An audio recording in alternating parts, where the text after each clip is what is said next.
Bonjour à toutes et à tous. Aujourd'hui, on va s'attaquer à un sujet qui a vraiment secoué la France, les fractures sociales, les fractures politiques. On a tous en tête ces images, les ronds-points, les gilets jaunes. C'était dans 2018. Déjà, oui. Et la question, 7 ans après, c'est qu'est-ce qu'il en reste? C'est ça, comment une simple taxe sur l'essence a pu déclencher une crise démocratique aussi profonde. Alors pour décortiquer ça, on a pas mal de matière. On s'est appuyé sur des analyses sociologiques, des enquêtes d'opinion, celles de Fondapol, de BVA. D'accord. On a aussi des rapports d'ONG, la Ligue des droits de l'homme, la CAT, qui se sont vraiment penchés sur la réponse de l'État. Et puis, plus récent, une étude de la Fondation Jean Jaurès sur un mouvement de 2025, Bloquons tout. L'objectif, c'est donc de remonter le fil, comprendre l'étincelle de 2018, voir la double réponse du pouvoir, qui était assez ambivalente, et voir où est passée cette énergie aujourd'hui. On va explorer ça ensemble. C'est ça. Alors, commençons par le début, cette fameuse France des ronds-points. L'élément déclencheur officiellement, c'est cette hausse de la TICP, la taxe sur les carburants. Oui. Mais bon, ce n'était pas que ça, évidemment. Une taxe, ça ne met pas des centaines de milliers de personnes dans la rue pendant des mois. Quelles étaient les racines plus profondes de cette colère? C'est la question centrale. La taxe, c'est l'allumette, mais la poudrière était là bien avant. Et les analyses montrent en gros deux grandes fractures. La première, elle est territoriale. La France périphérique. Exactement, on a beaucoup utilisé cette formule, mais elle est très concrète. On a un chiffre du baromètre des territoires de l'époque qui est sans appel. 49% de ceux qui allaient devenir gilets jaunes estimaient que les services publics disparaissaient là où ils vivaient. La moitié, c'est énorme. La poste, le médecin, l'école, c'est un sentiment d'abandon très très concret. Le sentiment de vivre dans un pays à deux vitesses. Les métropoles d'un côté et le reste qui est un peu laissé pour compte. Et j'imagine que ça se double d'une détresse économique. Absolument. C'est la deuxième fracture, la fracture sociale. Le mot qui revient tout le temps dans les enquêtes, c'est le sentiment d'être coincé. On bosse, mais on ne s'en sort plus. C'est ça. Les chiffres sont bruts. 65% disaient avoir des fins de mois difficiles. Et il y a un chiffre qui m'a vraiment marqué, 51%. Plus de la moitié était à découvert bancaire dès le 17 du mois. Ah oui, dès le milieu du mois. Voilà, on n'est même plus sur une fin de mois difficile. Et là, la taxe sur le carburant, pour des gens qui ont besoin de leur voiture pour aller travailler, c'était juste la goutte d'eau. L'équation n'était plus possible. Et tout ça arrive dans un contexte particulier. Les sources parlent d'une économie morale bafouée. Qu'est-ce que ça veut dire? L'idée, c'est qu'il y a une sorte de contrat social implicite. On accepte de payer des impôts si on sent que l'effort est juste, qu'il est partagé. Or là, Or là, cette hausse arrive juste après la suppression de l'impôt de solidarité sur la fortune, l'ISF. Le message perçu, c'est « on fait des cadeaux aux très riches et on demande encore un effort à ceux qui galèrent ». C'est ce sentiment d'injustice fiscale qui a tout fait exploser. alors justement, qui sont ces gens qui ont enfilé un gilet jaune? On a souvent une image un peu floue, mais les études sociologiques sont assez précises, non? Oui, et c'est ça qui rend ce mouvement assez unique dans l'histoire sociale française. Ce n'était pas une manif syndicale classique. Le mot-clé, c'est hétérogénéité. D'accord. Bien sûr, il y avait des ouvriers et des employés, mais on a une surreprésentation très nette de petits indépendants. 11% d'artisans, 4% d'agriculteurs. Des gens qui sont seuls face aux taxes, qui n'ont pas de collectif pour les défendre. Et ce qui est frappant aussi, c'est la part des femmes, presque la moitié, 43%, et des retraités, un bon quart du mouvement. Eux, ils avaient été touchés par la hausse de la CSG. Tout à fait. Et surtout, les sources insistent là-dessus. Beaucoup étaient des primo-manifestants. Des gens qui n'avaient jamais manifesté de leur vie? Voilà. C'est ce qui explique aussi la complexité idéologique du truc. Un sociologue dans nos sources parle de conscience sociale triangulaire. C'est une grille de lecture très éclairante. C'est-à-dire? Le nous, les travailleurs modestes, s'oppose à deux eux. Il y a les élites d'en haut, politiques, journalistes, les riches, quoi. Mais il y a aussi une défiance vis-à-vis de ceux qui sont perçus comme des assistés d'en bas. Ah, d'accord. Cette double opposition explique pourquoi le mouvement a pu être tiré à la fois vers l'extrême gauche et l'extrême droite. Exactement. Il n'y avait pas de logiciel idéologique unique. Une colère multiforme, sans chef, sans parti. Comment ça a pu s'organiser à l'échelle nationale? Les réseaux sociaux. C'est un mouvement né sur Facebook.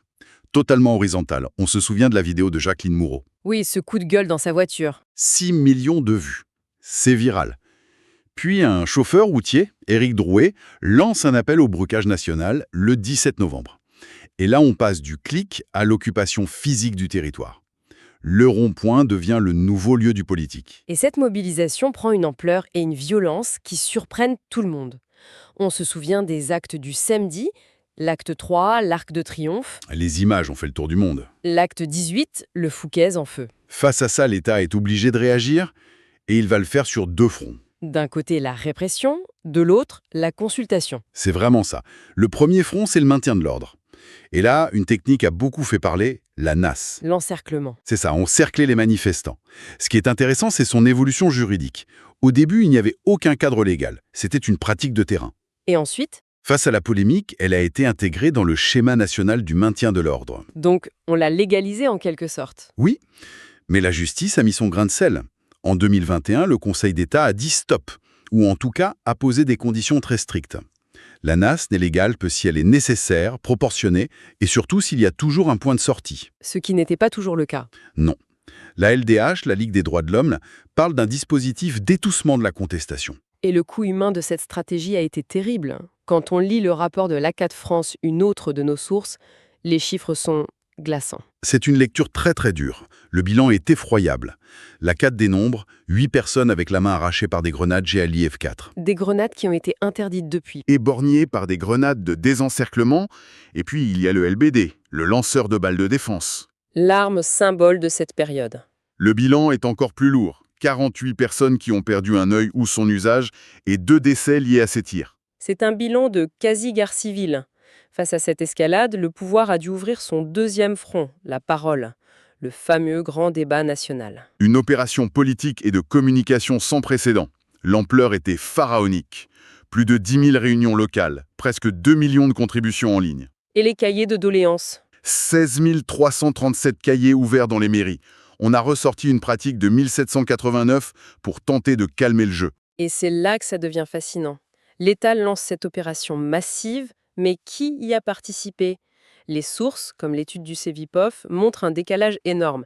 Ce n'est pas la France des ronds-points qui est venue débattre, n'est-ce pas? Pas du tout. Et c'est tout le paradoxe. Le portrait robot du participant est à l'opposé du gilet jaune moyen. C'est un homme de 60 ans en moyenne, majoritairement retraité, très diplômé, propriétaire. En somme, une France plus installée, plus âgée, Voilà. La France qui se sentait abandonnée, elle, n'est pas vraiment venue parler. ce qui a dû renforcer le sentiment d'être dépossédé de sa parole. On nous écoute, mais ce ne sont pas les nôtres qui parlent. Et au final, qu'est-ce qui est sorti de ce grand débat? Le bilan est très mitigé.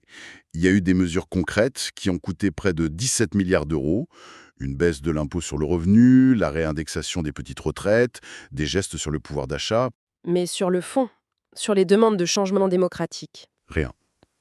La grande revendication des ronds-points, le RIC, le référendum d'initiative citoyenne, a été balayée. Pareil pour la proportionnelle. Et les cahiers de doléances, ils sont aujourd'hui aux archives nationales. Ils dorment dans des boîtes. En grande partie, oui. D'où ce sentiment très fort dans les sources d'un simulacre de consultation. On a éteint l'incendie, mais on n'a pas touché la structure de la maison. Ce qui nous amène à la suite, le mouvement s'essouffle, mais cette colère ne peut pas disparaître comme ça. Elle est allée où? Politiquement, ça n'a pas pris. Les listes Gilets jaunes aux européennes de 2019 ont fait un flop. L'énergie n'a pas disparu, elle a été capturée. C'est ce que montrent très bien les enquêtes de Fondapol et BVA sur la présidentielle de 2022.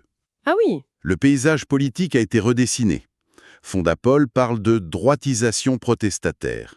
Et BVA chiffre ça, au premier tour de 2022, 42% des électeurs se sentant proches des Gilets jaunes ont voté pour Marine Le Pen. 42%, c'est un chiffre énorme.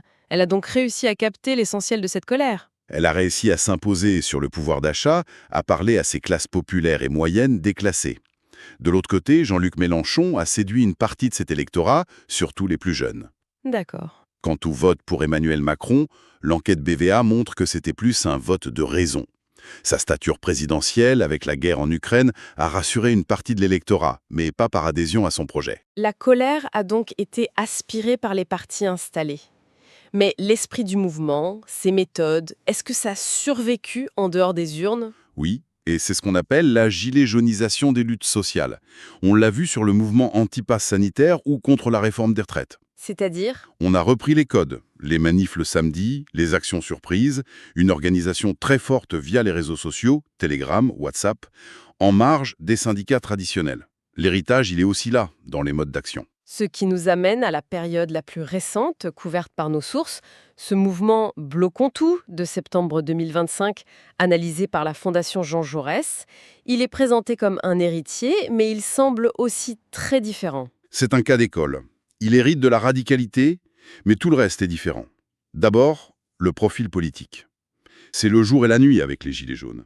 Ah bon? Les sympathisants de Bleu Bontou sont très homogènes, très ancrés à la gauche radicale. 69% ont voté Mélenchon en 2022, seulement 3% Le Pen. C'est le miroir inverse. Et fait marquant, 68% ont rejeté le duel Macron-Le Pen au second tour. C'est un bloc de refus du système. Complètement. Et sociologiquement, ce ne sont plus les mêmes non plus. On est loin des primo-manifestants qui galèrent en fin de mois. Très loin. C'est un public plus jeune et surtout beaucoup plus diplômé. 52%, plus de la moitié, ont un bac +3 ou plus. Ils sont aussi beaucoup plus politisés. 71% s'intéressent beaucoup à la politique. On est passé d'un mouvement de citoyens ordinaires à un mouvement de militants plus éduqués, plus urbains. C'est exactement ça. Et les revendications ont dû changer aussi. Ce n'est plus que le prix de l'essence. Non. La lutte contre les inégalités arrive en tête, suivie de très près par l'écologie et la défense de la santé. C'est un agenda plus structuré, idéologiquement. Mais, et c'est le point crucial, il y a un fil rouge qui relie tout. Lequel? La démocratie directe.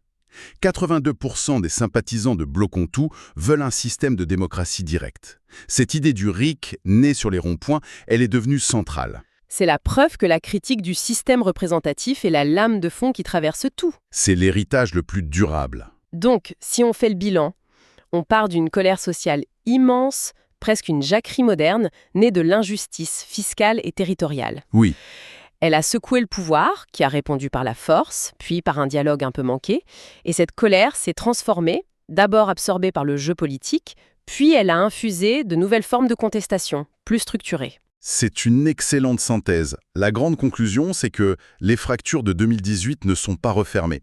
Le grand débat a calmé le jeu, en surface, mais il n'a pas répondu à cette demande de dignité, de justice et surtout de participation.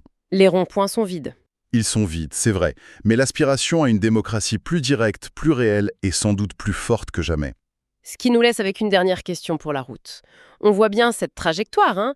On passe d'une contestation large et hétérogène à un mouvement bloquant tout, beaucoup plus homogène et marqué idéologiquement. Est-ce que ça pourrait vouloir dire que les futures grandes crises sociales ne naîtront plus seulement d'une précarité partagée, mais de clivages politiques, culturels de plus en plus profonds et peut-être irréconciliables? Tu n'es pas encore abonné? Il est l'heure, mon Seigneur. Instruis-toi.